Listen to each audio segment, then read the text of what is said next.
자, 이번 시간에 확률에 대해서 한번 알아보도록 하겠습니다. 자, 확률은 뭘 의미하느냐면 확률은 어떤 사건 A가 일어날 가능성에 대해서 그것을 뭐로 나타낸 것, 수로 나타낸 것을 말합니다. possibility 그렇게 표현한대요. possibility A, 즉 PA 이런 식으로 사용합니다. 즉 가능성에 대해서 어떤 A란 사건에 대한 가능성에 대해서 알아보는 거다. 그렇게 보시면 되는데요. 크게 종류에 따라서 세 가지 종류로 나누어지게 됩니다. 첫 번째 나오는 게요. 수학적 확률이라고 하는데요. 뭐라고 하느냐면 각 근원 사건이 대등한, 즉 같은 정도의 가능성을 가지고 있어야 됩니다. 그 가능성을 가지고 유한계일 때 확률을 어떻게 나타내느냐면 표본 공간 전체의 원소의 개수, 표본 공간, 즉 전체 집합의 원소의 개수 그렇게 보시면 됩니다.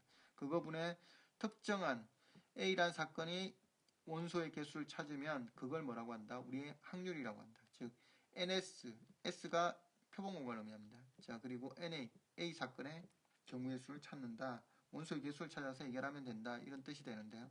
자, 옆에 문제를 가지고 한번 이제 실제 어떻게 확률을 찾는가에 대해서 알아보도록 하겠습니다.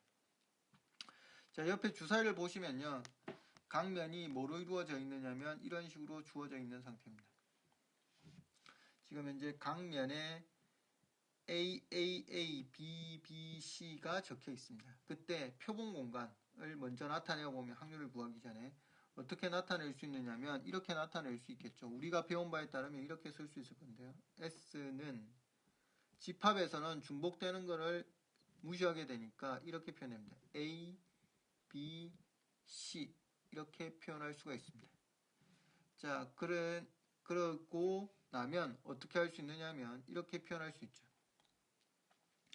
이렇게 나타낼 수가 있을 거고, 그리고 우리는 이걸 그대로 쓰시면 안 됩니다. 확률에서는. 왜 그렇느냐면 지금 A가 나타날 가능성은 얼마에 해당하느냐면 A가 3번 들어가 있기 때문에 A가 나타날 가능성이 훨씬 더 높죠. 주사위를 던졌을 때. C가 나타날 가능성이 훨씬 더 낮습니다. 이러면 무슨 상태가 되지 않느냐면 앞에 언급한 대등한 상태가 안 되기 때문에 무슨 문제를 풀 수 없다? 확률 문제를 풀 수 없는 상태가 됩니다. 수학적 확률을 만들 수 없는 상태가 된다. 이런 뜻이죠. 그래서 일단 이걸 뭐로 만들어줘야 된다? 대등한 확률로 만들어야 되기 때문에 이거로 푸시면 안 되고 확률 문제를 풀 때는 앞에 나와 있는 이 A들을 위에 올라와 있는 이 A들 각각 다른 A처럼 생각해서 푸셔야 됩니다. 그래서 표본 공간을 S-라고 해서 다시 재설정해 주셔서요. 뭐라고 해주셔야 되느냐면 각각으로 주어져 있던 A를 다른 A처럼 생각합니다. 즉 A1, A2, A3 다른 A처럼 사용하고 B들도 마찬가지입니다. 그래서 B1, B2 그리고 C 이렇게 해서 얘네들을 뭐로 생각해 주시면 되느냐면 표본 공간으로 생각해서 표본 공간으로 생각해 줘야 된다 이런 뜻이죠. 그래서 확률 문제를 풀 때는 A, B, C가 나타날 가능성이 서로 동등하지 않은 경우는 각각 다 뭐로 생각한다? 다른 원소처럼 생각해가지고 새로운 표본 공간을 만들어줘야 됩니다. 그래야만 뭐가 된다? 대등하게 나타날 가능성을 가지게 된다. 이런 의미가 되겠습니다. 자, 그리고 A가 나타날 확률 구하는 게 우리가 목표니까 지금 A가 나타날 확률을 구하기 위해서 일단 그런 사건부터 찾아야 되겠죠. 자, 그래서 A 집합부터 먼저 찾는다면 A 사건이 일어날 확률부터 찾는다면 자, A 역시 집합을 나타내면 그냥 같은 원소이기 때문에 A 이렇게 쓸 수 있는데 역시 이렇게 쓰면 안 된다 이런 뜻이죠. 그래서 이것도 뭐로 바꿔주셔야 되느냐면 사건을 A-라고 하고 뭐라고 해야 되느냐면 각각의 A를 다른 것처럼 생각해야지 동등해집니다. 그래서 A1, A2, A3 이렇게 바꿔가지고 보셔야 된다 이런 뜻이 됩니다. 자, 그러면 우리가 구할 확률은 앞에 배웠듯이 뭐라고 배웠느냐면 이렇게 배우셨죠.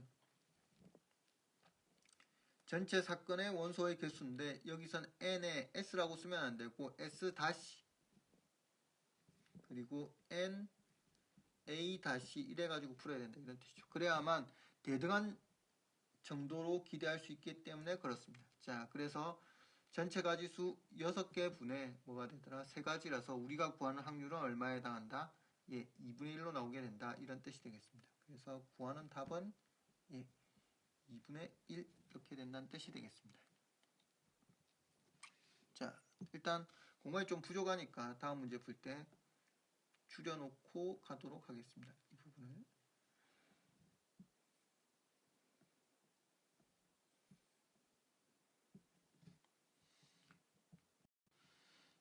자, 다시 두 번째 내용으로 가기 위해서 넘어오시면 통계적 확률이라고 적혀져 있습니다.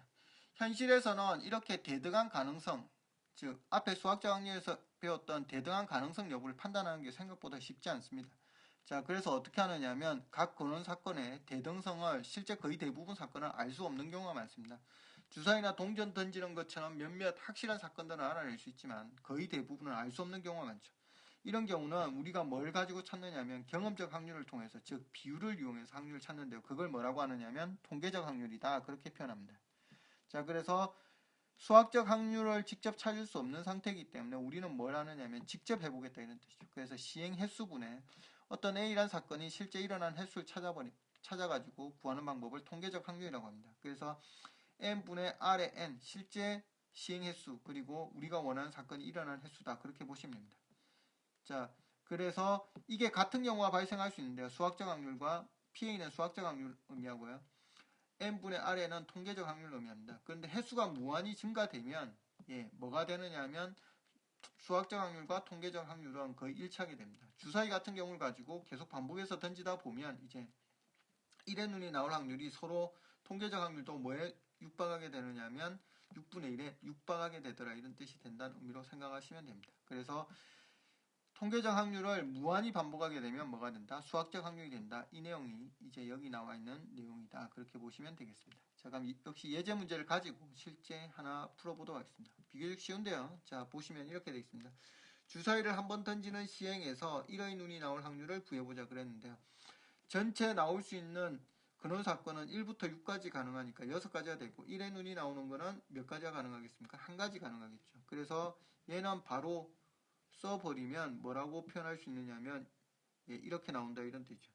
전체 나올 수 있는 경우의 수가 6가지가 되고, 그리고 우리가 원하는 1의 눈이 나온 사건 1입니다. 그래서 일반적인 수학적 확률은 얼마로 나오게 되느냐면 6분의 1이다, 이런 뜻이 되죠.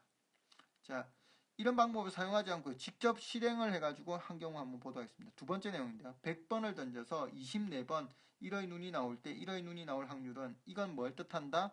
통계적 확률을 의미한다, 이런 뜻이죠. 시행 횟수가 100번이고 실제 나온 횟수가 24번이기 때문에 우리가 구해야 될 답은 뭐라고 쓸 수 있느냐면 시행 횟수분의 1의 눈이 나온 사건의 발생 횟수를 찾으면 되니까 100분의 뭐라고 표현하면 되더라? 24, 이렇게 표현하면 되겠죠. 그래서 구하는 답은 얼마가 되느냐면 25분의 얼마다? 6, 이런 식으로 써주시면 된다, 이런 뜻이 되겠습니다.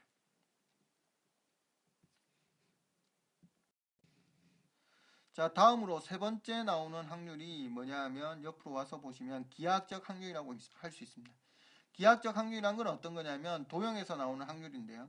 각 근원 사건이 무한계, 즉 도형에서는 그 내부에 있는 점의 개수가 몇 개 됩니까? 무한히 많죠. 그렇기 때문에 실제로 뭐로 풀 수 없다? 근원 사건의 개수를 직접 헤아릴 수가 없습니다. 그래서 무한계가 나오게 되는 도형에서 확률을 구하는 방법에 대해서 적어놓은 겁니다. 자, 그때는 어떻게 하느냐면 집단 단위로 보는데요. PA 확률은 어떻게 구하느냐면 표본 공간의 영역, 전체 영역분의 특정한 사건이 나는 사건의 영역을 구해가지고 풀이에 들어갑니다. 자, 이 단어는 현재 교과 과정에서 빠진 내용이라서 기본적인 내용 정도만 알아놓으시면 되겠습니다. 자, 그러면 옆에 가가지고 실제 예를 가지고 한번 보도록 하겠습니다. 예제 3번인데요. 자, 정사각형 내부에 P점을 잡아서 삼각형 PAB가 둔각 삼각형이 될 확률을 구해봐라, 그렇게 요구했습니다. 그러면 이 위에 있는 전체 공간은 여기에 해당하겠죠. 표본 공간은 여기에 해당합니다. 근데 여기에 들어가는 점의 개수는 무한히 많죠. 그리고 이 위에 어떤 점을 잡겠다? 특정한 점 P를 잡겠다, 이런 뜻이죠. 이걸 잡아가지고 이 삼각형이 무슨 삼각형이 되도록 만들어라? 둔각 삼각형이 될 확률을 구해봐라, 이렇게 요구한 겁니다. 자, 그러면 어떻게 보시면 되느냐면 이런 식으로 그리시면 됩니다. 원을 그려가지고 원 위에 있을 때 AB를 지름으로 하는 원을 그렸을 때 원 위에 있을 때는 뭐가 만들어지느냐면 직각삼각형이 만들어지죠. 얘를 지름으로 해서 이렇게 만들었을 때. 그럼 그 내부에 있게 되면 뭐가 된다? 둔각삼각형이 만들어진다는 뜻이니까 P가 어디 내에 있어야 된다? 내부 영역에 있어야 된다, 이런 뜻이 되겠죠. 이와 같이 반원의 내부에 있으면 된다는 결론을 얻을 수 있습니다. 그럼 우리는 일단 뭘 가지고 풀어라고 했냐? 표본 공간의 전체 영역은 정사각형 내부라고 했기 때문에 얘가 정사각형 내부라고 했기 때문에 얘가 뭐에 해당한다? 표본 공간에 해당합니다. 공간에 해당하죠. 그리고 표본 공간 영역을 찾아주시고 거기서 우리가 구해야 될 거는 어느 부분이다? 우리가 원하는 사건은 이거죠. PAB가 뭐가 돼야 된다? 둔각 삼각형이 된다. 이게 우리가 원하는 사건입니다. 그래서 우리가 구하는 확률은 뭐가 되느냐면 영역 단위로 따져가지고 계산을 해야 되니까 이렇게 계산하실 수 있겠죠.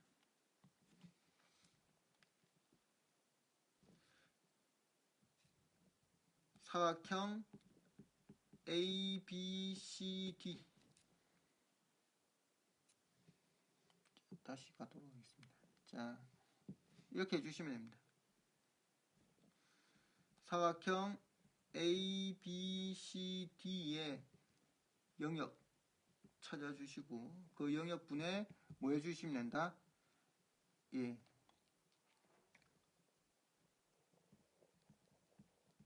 반원 내부에 P가 위치하는 영역을 해주시면 되겠죠.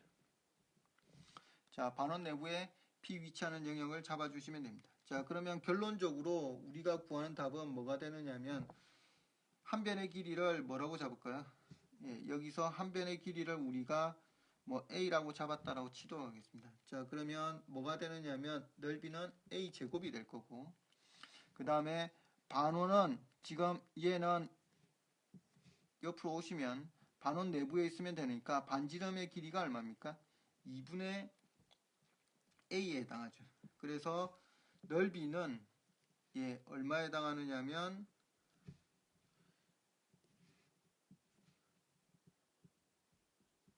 8분의 1 파이 A 제곱 이렇게 나오게 될 겁니다. 반원이니까 반지름 길이가 2분의 1이라서 원의 면적이 얼마로 나오냐면 4분의 1 파이 A 제곱 이렇게 나오겠죠. 그래서 그 절반이라서 뭐라고 썼다? 8분의 1 파이 A 제곱 이렇게 썼습니다. 자, 그래서 무슨 값이 없어지느냐면 여기는 이 값하고 이 값이 없어지니까 결론적으로 우리가 구하고자 하는 답은 뭐라고 나오게 되느냐면 확률은 8분의 1 파이 이런 식으로 나오게 되겠습니다. 그래서 확률과 관련해서 세 가지 개념에 대해서 현재 알아보았다 이런 뜻이 되는데요. 자, 다시 올라오셔서 봐보시면 확률은 세 가지가 있다. 수학적 확률, 서로 대등할 때 알아보는 거. 그 다음 두 번째 통계적 확률. 근원 사건의 대등성을 알 수 없을 때 직접 비율로 판단하는 방법이다. 그렇게 보시면 되고요. 그 다음 기하학적 확률. 근원 사건이 횟수를 헤아릴 수가 없어서 개수를 헤아릴 수 없다. 왜?